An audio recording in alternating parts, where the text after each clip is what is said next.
Lições bíblicas. Em defesa da fé cristã. Combatendo as antigas heresias que se apresentam com nova aparência. Lição 1. Quando as heresias ameaçam a unidade da Igreja. Texto áureo. Amados, procurando eu escrever-vos com toda a diligência acerca da comum salvação, tive por necessidade escrever-vos e exortar-vos a batalhar pela fé que uma vez foi dada aos santos. Judas, versículo 3. Verdade prática.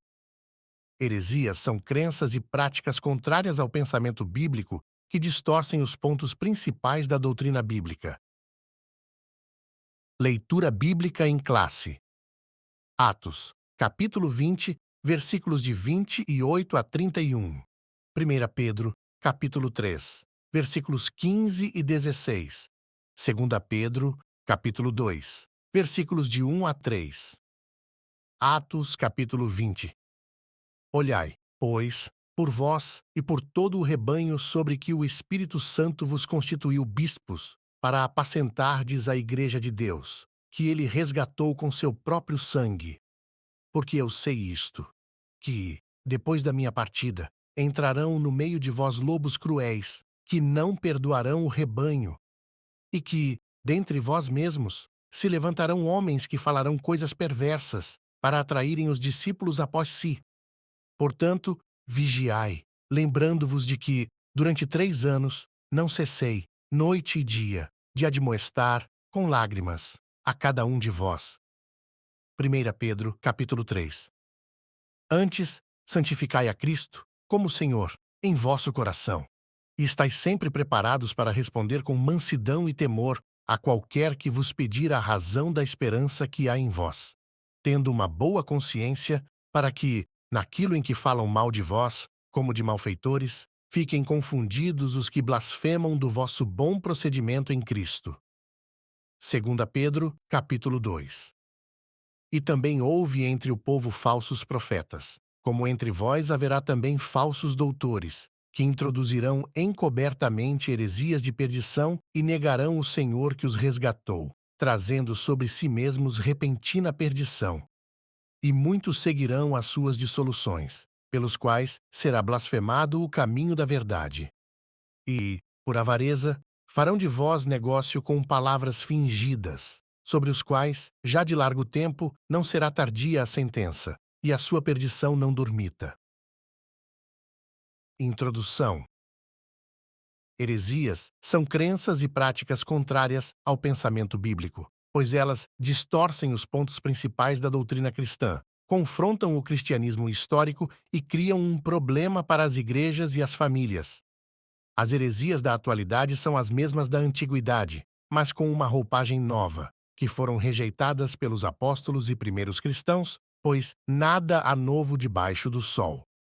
O presente trimestre tem por objetivo mostrar o referencial doutrinário da fé cristã, levando-o a reconhecer de longe as heresias.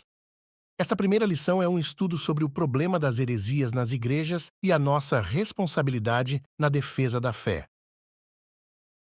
Tópico 1. As ameaças dos lobos vorazes. 1. Os cuidados pastorais. Os anciãos mencionados no versículo 17 são chamados de bispos nessa passagem e, ao dizer que eles foram constituídos pelo Espírito Santo para apacentardes a Igreja de Deus, mostra que eles são pastores. A função primordial do pastor é alimentar, guiar e proteger o rebanho. O Novo Testamento emprega essa metáfora ao tratar o relacionamento entre pastor e rebanho na Igreja. A exortação apostólica aos líderes da Igreja visa proteger os irmãos e as irmãs das heresias e guiar todos na verdade do Evangelho. Esse cuidado aparece nos ensinos de Jesus. 2. Depois da minha partida. Essa expressão é uma palavra profética, pois o apóstolo não está apenas se referindo à sua morte, mas também ao avanço dos hereges no seio da Igreja depois do período apostólico, no futuro. Paulo usa uma linguagem metafórica para identificar os falsos doutrinadores, lobos cruéis ou lobos vorazes. O apóstolo Pedro depois de ensinar que o Espírito Santo inspirou os profetas do Antigo Testamento, mostrou que a presença do verdadeiro ensino nem sempre é suficiente para impedir a manifestação do falso.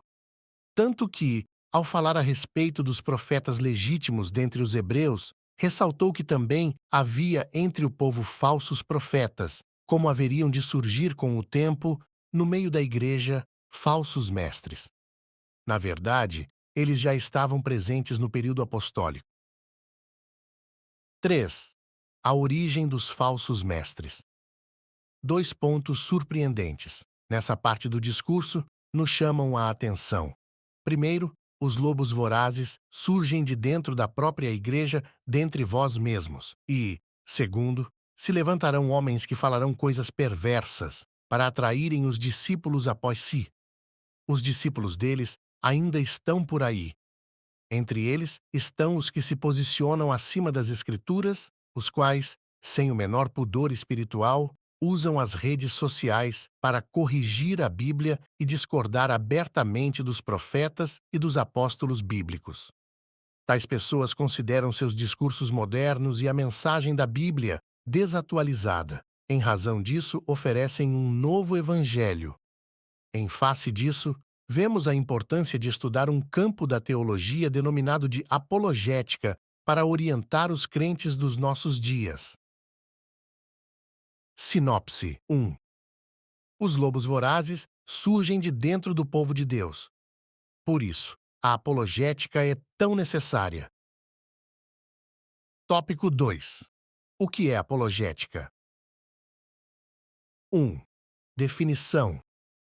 Apologética cristã é a defesa lógica e racional da fé cristã e de suas práticas doutrinárias. O termo vem do substantivo grego apologia, que literalmente significa defesa, resposta. O termo grego, traduzido por responder, em preparados para responder com mansidão, em 1 Pedro capítulo 3, versículo 15, é apologia. Numa tradução literal, é sempre preparados para uma defesa.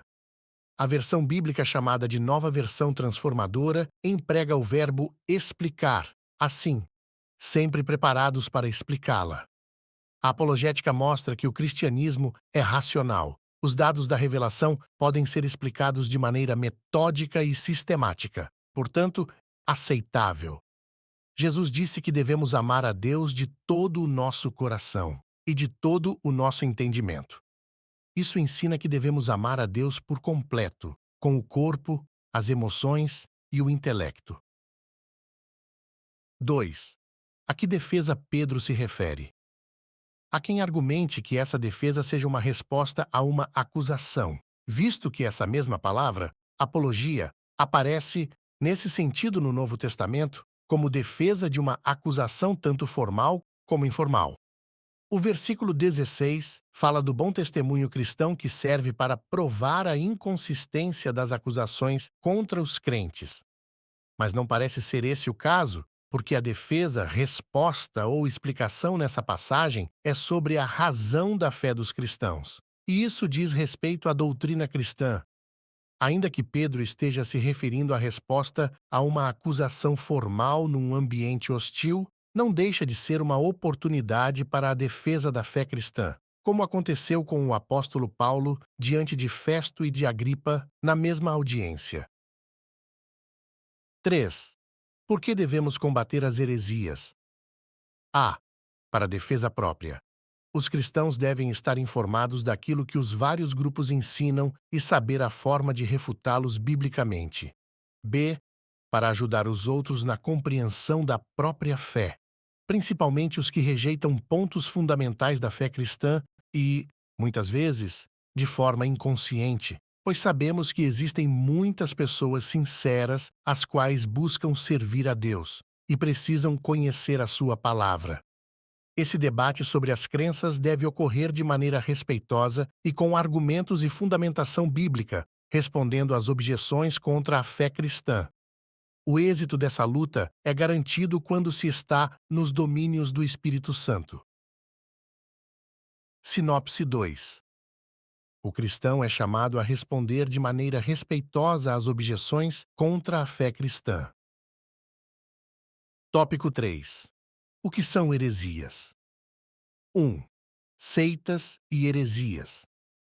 A palavra rairizes, no Novo Testamento grego, é traduzida como seita e heresias.